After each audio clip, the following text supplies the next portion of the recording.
Shalom. Shalom. Selamat pagi semuanya. Mari kita memuji Tuhan.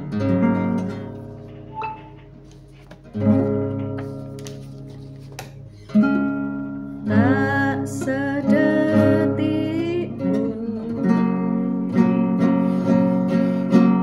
Kau tinggalkanku, anugerahmu melimpah bagiku.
pagi Tuhan Yesus, Kau baik, Kau sungguh Allah, Kau yang sungguh sangat baik. Pagi hari ini Kau tetap menyertai kami dalam siaran gembala, siaran renungan pagi hari ini ya Tuhan Yesus. Sebentar lagi membaca firman-Mu, merenungkan firman-Mu, Kau buka hati pikiran kami agar kami dapat menerima firman-Mu. Berikanlah pengertian bagi kami agar kami mengerti akan firman-Mu, dan berikan iman yang kuat bagi kami agar kami dapat melakukan firman-Mu dalam kehidupan kami ya Tuhan Yesus. Dan silakan kehidupan kami sepanjang hari ini bersama semua rekan-rekan peserta daripada renungan pagi hari ini ke dalam tangan-Mu, di dalam kuat kuasa-Mu, di dalam perlindungan-Mu, di dalam penyertaan-Mu, di dalam kasih-Mu, juga di dalam berkat-Mu ya Tuhan Yesus.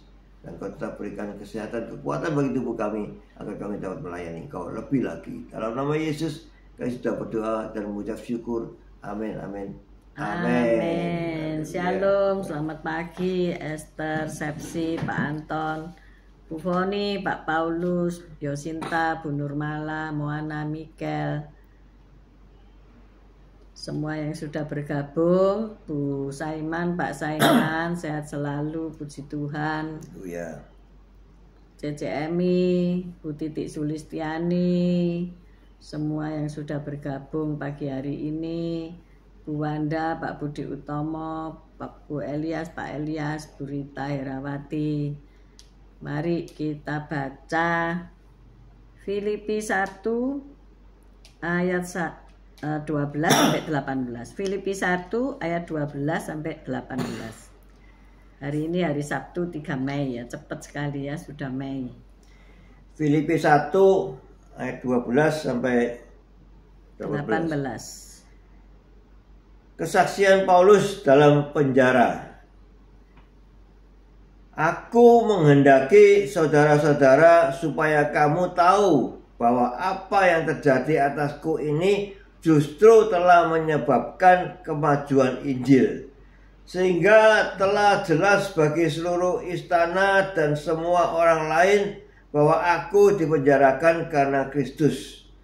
Dan kebanyakan saudara dalam Tuhan telah beroleh kepercayaan karena pemenjaraanku untuk bertambah berani berkata-kata tentang firman Allah dengan tidak takut. Ada orang yang memberitakan Kristus karena dengki dan perselisihan, tetapi ada pula yang memberitakannya dengan maksud baik. Mereka ini memberitakan Kristus karena kasih, sebab mereka tahu bahwa aku ada di sini untuk membela Injil. Tetapi yang lain karena kepentingan sendiri dan dengan maksud yang tidak ikhlas, sangkanya dengan demikian mereka memperberat bebanku dalam penjara. Tetapi tidak mengapa, sebab bagaimanapun juga Kristus diberitakan baik dengan maksud palsu maupun dengan jujur. Tentang hal itu aku bersukacita dan aku akan tetap bersukacita. Amin. Amin. Bagaimana kita melihat hal-hal negatif yang terjadi dalam hidup kita itu dalam sudut pandang Allah ya. Jadi kita bisa melihat satu masalah itu dari sudut arah pandang yang berbeda-beda. Kita baca sekali lagi Filipi 1 ayat 12. Selamat pagi Pak Bambang, Bu Vera, Bu Lili Lestari, good morning.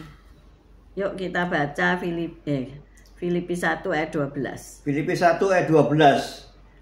Aku menghendaki saudara-saudara supaya kamu tahu bahwa apa yang terjadi atasku ini justru telah menyebabkan kemajuan Injil. Amin. Nah, kita melihat satu kesaksian yang luar biasa dari pendeta Tan Filipin yang pada tahun 2018 tuh beliau mengalami kecelakaan bersepeda ya. Sehingga ia harus dirawat di rumah sakit karena tulangnya patah ya. Pinggulnya patah. Nah, ketika dokter meminta dilakukan pemindaian CT scan untuk memeriksa apakah terjadi gegar otak atau tidak ya. Justru mereka menemukan tumor ganas berukuran besar di bagian depan otaknya.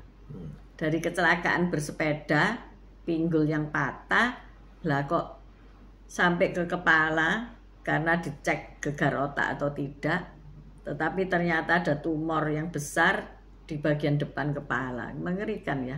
Selamat pagi Pak Mei, Bu Ruli, Tasya, Elo, selamat pagi. Jadi gara-gara jatuh dari sepeda ketemu tumor yang ganas di kepalanya.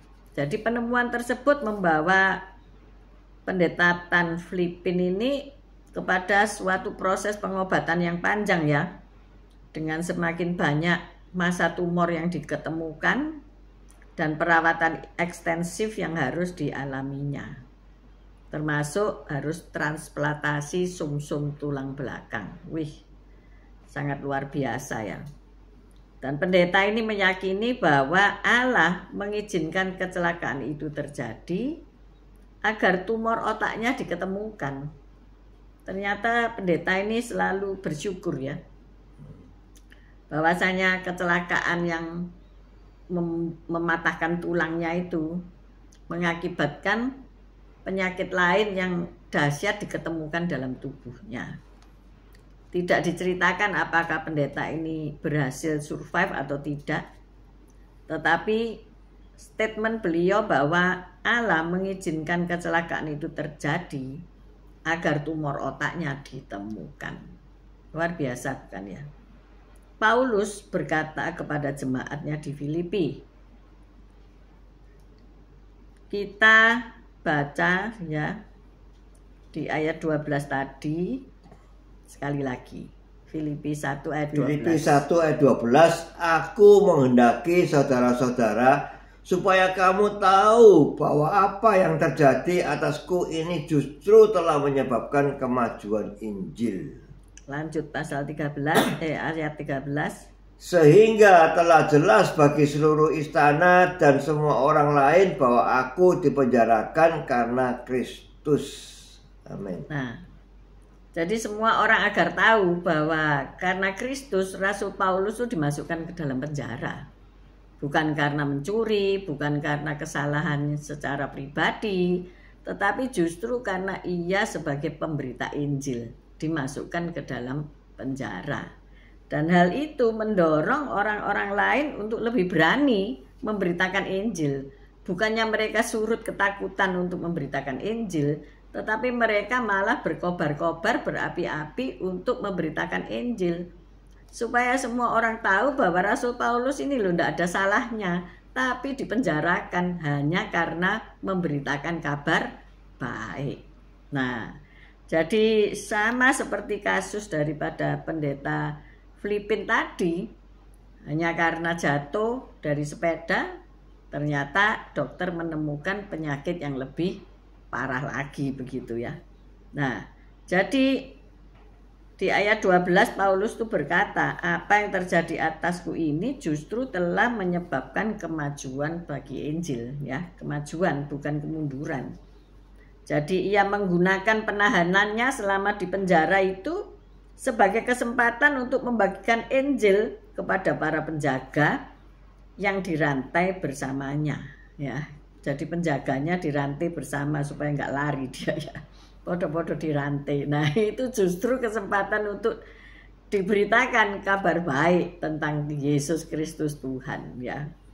Kalau tadinya dia memberitakan secara umum, ditangkap, dipenjara, malah sekarang dia punya satu murid yang tidak bisa lari ya. Luar biasa ya. Jadi murid itu terpaksa harus mendengarkan. Kalau dia tidak mau mendengarkan ya dilepas ini Paulus ya. Ya bagaimana? Pergi. Ya sudah, kamu kok bising ya, aku pergi aja. Tidak bisa kan, karena dia harus menyertai Paulus yang ditahan. Akhirnya saat Paulus memberitakan kabar baik tentang Yesus selagi masih dalam penjara, keteladanannya mendorong orang percaya lainnya untuk makin berani mengabarkan pesan Allah dengan tidak takut-takut. Ayat 14 kita baca. Filipi 1 ayat 14, dan kebanyakan saudara dalam Tuhan telah beroleh kepercayaan karena pemenjaraanku untuk bertambah berani berkata-kata tentang firman Allah dengan tidak takut. Aneh ya, aneh ya. temennya di penjara malah dia bekoar-bekoar. Nggak takut ya malahan ya. Selamat pagi Bu Vivian, Pak Henry, selamat pagi. Ya cuma di penjara nggak apa-apa. Iya, di Dihukum penjara. mati. Nah, ketika kesulitan datang, ayo kita pakai sudut pandang Allah ya dalam hidup kita dan meyakini bahwa dalam kesulitan itu Allah sanggup bekerja mendatangkan kebaikan. Amin. Ya. Jadi hari ini siapapun yang ada dalam masalah, menghadapi masalah, saya rasa kita makin bukan surut ya, kita makin tambah kuat ya, karena masalah-masalah ini menempa kehidupan kita. Ketika seseorang divonis seperti Pendeta Tan Filipin ini, kamu punya tumor otak, kira-kira gimana ya? Pasti tergoncang. Ya. Apakah lebih parah, imannya runtuh, atau makin lebih semangat karena waktunya dekat dengan kematian untuk memberitakan Injil ya? Saya rasa Pendeta Tan ini makin bersemangat untuk memberitakan Injil kepada dokter, suster, para perawat yang ada di rumah sakit, yang mengkemoterapi dan sebagainya, bla bla bla, tiap hari ditaburi Injil ya, mereka tidak bisa berbuat apa-apa. Ini orang lagi terbaring ya. Nah, inilah sudut pandang yang kita harus pakai. Kita harus punya kacamatanya Allah, amin.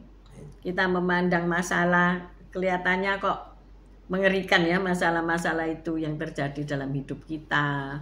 Kita harus membayar gaji karyawan, membayar sewa tempat, kita harus mengeluarkan biaya besar, dan rasanya kita jadi kecil. Kalau kita lihat saldo tidak ada, menipis dan sebagainya. Tapi pakai sudut pandang Allah ya. Ketika engkau kekurangan, Tuhan itu sudah rela menjadi miskin supaya kamu menjadi kaya ya. Kita perkatakan bahwa Tuhan pasti memberkati aku. Tuhan pasti menyediakan bagiku. Tuhan pasti Allah yang menyediakan bagi anak-anaknya. Nah, itu penyediaannya tepat pada waktunya. Jadi jangan takut menghadapi masalah-masalah, karena kita kalau pakai kacamata manusia kita akan ketakutan. Ya toh? Kita akan waduh gentar, takut. Tetapi ketika kita pakai kacamata Allah, maka Tuhan pasti menyembuhkanmu. Tuhan pasti kasih kamu kesempatan untuk menyelesaikan tugas-tugasmu di dunia ini. Maka dari itu kalau kerja itu diselesaikan, saudara ya. Jangan ditanggung, nanggung-nanggung terus tidak diselesaikan. Ayo, siapa yang kerja tapi tidak bisa menyelesaikan? Ada loh, banyak ya, tidak tuntas. Misalnya kita menanam pohon gitu ya, tidak diselesaikan secara tuntas. Jadi nanggung ya, tidak diuruk, tidak disiram ya, akhirnya mati ya. Ayo kita tuntaskan segala pekerjaan kita yang gantung hari-hari ini. Ayo kita selesaikan. Karena apa? Pakai sudut pandang kacamata Allah ya. Jika engkau menyelesaikan tugas-tugasmu, Allah pasti akan memberikan tugas baru yang jauh lebih besar, berkat-berkat baru yang jauh lebih baik. Benar nggak? Jangan lihat masalah ini terus jadi berhenti ya. Ketika seseorang menjalani kemoterapi, menjalani proses kesembuhan, ya dilaksanakan. Jangan terus menjadi mandek, stuck ya. Ku kalahkan musuh dan melompat tembok. Ya, tembok itu tidak usah dirobohkan karena tembok lain nanti akan ada. Wis dilompati aja. Kalau saudara tahu lompat apa ya itu? Lompat galah. Lompat galah bukan. Lompat apa ya itu? Lari yang melompati pagar. Ya, lompat galah itu. Kalau lompat galah kan pakai galah terus dibuat melompat setinggi langit gitu ya. Tapi itu melompati penghalang-penghalang dalam kehidupan. Jadi berlari, nggak tahu lompat pagar atau apa ya. Pokoknya itu olahraga yang melompati gawang, lompat gawang ya, lompat gawang. Lompat gawang, bukan lompat galah. Kalau lompat galah itu pakai galah yang tinggi, kemudian kita berlari, kita tancapkan galah itu ke tanah, dan kita melompati penghalang. Tetapi kalau lompat gawang itu ada gawangan-gawangan setinggi mungkin 1 meter, atau lebih, dan kita harus melompati hal itu ya. Kita akan melompati. Kalau kita merobohkan dulu kesuwen saudara, kelamaan kalah dengan yang lain nanti ya. Jadi disitulah kita harus melompati tembok-tembok kesulitan dalam hidup kita. Jadi kita harus berlatih dengan iman kita melompati tembok, penghalang-penghalang dalam hidup kita. Apa penghalang dalam hidupmu itu? Hobimu itu menghalangi kamu untuk maju bersama Tuhan. Mungkin hobimu itu menyita waktumu. Hobi ngegame ya, bukannya dilarang ngegame, tidak, tetapi kalau itu menjadi bad habit ya, menjadi addict, menjadi sesuatu yang addicted. Jadi kalau tidak main game itu rasanya kurang gitu, menjadi suatu ikatan ya, nah itu tidak baik. Maka lepaskan ikatan-ikatan itu supaya hidupmu menjadi lebih baik ya. Jadi sudut pandang kita, ayo pakai sudut pandang Allah. Jadi melihat persoalan, jangan melo, jangan nangis, jangan lalu tidak melihat apa-apa, buram karena menangis sehingga stuck, tidak bisa berdaya gitu ya. Ayo kita melihat dari sudut pandang Allah, bahwa segala kesulitan kehidupan yang diberikan itu merupakan testing supaya kita bisa melompati lebih tinggi lagi. Amin. Hari ini hari Sabtu, besok kita akan ibadah. Mungkin ada yang melakukan perjamuan kudus di gereja masing-masing.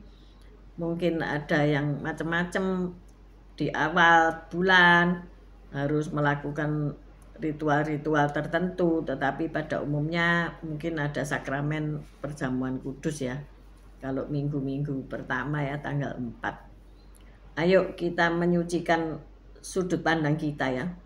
Sudut pandang kita yang kacamata yang buruk-buruk ini kita ganti dengan sudut pandang Allah. Ketika kita maju menerima sakramen, kita menerima pengudusan dari Tuhan, kita minta ampun atas segala kesalahan dosa, termasuk ketidakpercayaan kita, maka kita pasti menerima sesuatu yang indah dari Tuhan. Amin. Berkat kesembuhan, berkat ekonomi, berkat damai sejahtera akan melimpah dalam hidup kita. Amin. Mari kita berdoa. Haleluya. Terima kasih Tuhan Yesus atas firman-Mu ini tentang kehidupan kami ya Tuhan. Kalau Kau izinkan kami untuk mengalami sesuatu hal, tapi di situ Kau tetap menyertai kami sehingga kami tidak takut menghadapi segala masalah yang sedang terjadi, dan kami terus memberitakan Injil-Mu Tuhan dimanapun kami berada, sehingga ada kesempatan, ada waktu untuk kami tetap bisa memberitakan Injil itu kapanpun Kau perintahkan kami, di dalam suasana apapun, bahkan di dalam penjara pun Paulus masih bisa memberitakan Injil-Mu ya Tuhan Yesus, sehingga menjadikan orang lain bisa lebih mengenal Engkau, percaya pada Engkau, dan diselamatkan dalam nama Yesus. Suatu tugas yang sungguh amat sangat mulia untuk kami emban, untuk kami bisa tetap memuliakan Engkau, menjadi saksi-Mu, terang-Mu di dunia ini ya Tuhan. Pakailah kami untuk kami bisa memberitakan Injil-Mu dimanapun kami berada. Terima kasih Tuhan Yesus. Haleluya. Amin. Bapak, kami berdoa bagi mereka yang menghadapi sakit penyakit, bagi mereka yang setelah observasi dan mendapatkan hasil-hasil yang negatif dalam kehidupan mereka, Tuhan, kami percaya melalui peristiwa ini mereka akan makin dekat kepadamu. Melalui segala tekanan di dalam kehidupan, maka mereka akan mengenal Kristus lebih dalam lagi. Tuhan, izinkan mereka untuk bertahan dalam kesesakan, dalam kesempitan, dan menikmati kasih Allah di tengah-tengah segala persoalan problema kehidupan sakit penyakit mereka. Tuhan, kami berdoa untuk setiap para medis yang Engkau pakai untuk menolong mereka, dokter, perawat, obat-obatan yang Engkau pakai untuk menolong mereka. Tuhan, berkatilah sehingga mereka boleh dipulihkan dari segala sakit penyakitnya. Bagi mereka yang usia emas, usia sudah senior, Tuhan, mungkin mereka mengalami sakit, mereka mengalami menurunnya fisik mereka, apakah mengenai ingatan mereka yang menurun, mengenai penyakit-penyakit tua mereka yang sedang mengidap Alzheimer dan sebagainya. Tuhan, tolong sehingga mereka dapat mengatasinya dengan baik. Kami juga berdoa untuk setiap kesulitan ekonomi yang sedang terjadi di dunia ini. Tuhan pasti memberikan kami hal-hal yang baik di tengah-tengah segala kesulitan ini. Pasti Engkau membuka palang-palang pintu tembaga dan mencurahkan berkat-Mu dari langit. Terima kasih ya Tuhan, terima kasih Bapa. Bila kami menghadapi masalah persoalan hubungan sesama, baik dalam keluarga maupun pertemanan, Tuhan, Engkau yang menyelesaikannya bagi kami. Oleh sebab itu kami mengangkat kedua belah tangan kami untuk menerima berkat-Mu. Tuhan memberkati engkau, Tuhan melindungi engkau, Tuhan menyinari engkau dengan wajahnya dan memberikan engkau kasih karunia. Tuhan menghadapkan wajahnya kepadamu dan memberikan engkau damai sejahtera. Terimalah berkat dari Allah Bapa, Putra dan Roh Kudus, berkat kasih, sukacita, damai sejahtera mulai pagi hari ini sampai Maranatha Tuhan Yesus datang untuk kedua kalinya, bahkan sampai selama-lamanya. Mari yang sudah menerima berkat Tuhan katakan bersama, amin, amin, amin. Tuhan Yesus memberkati kita semua. Amin, amin, amin. See you on Monday guys. Tetap sehat, tetap kuat, tetap semangat. Selamat beribadah besok. Haleluya. Amin. Tuhan Yesus memberkati.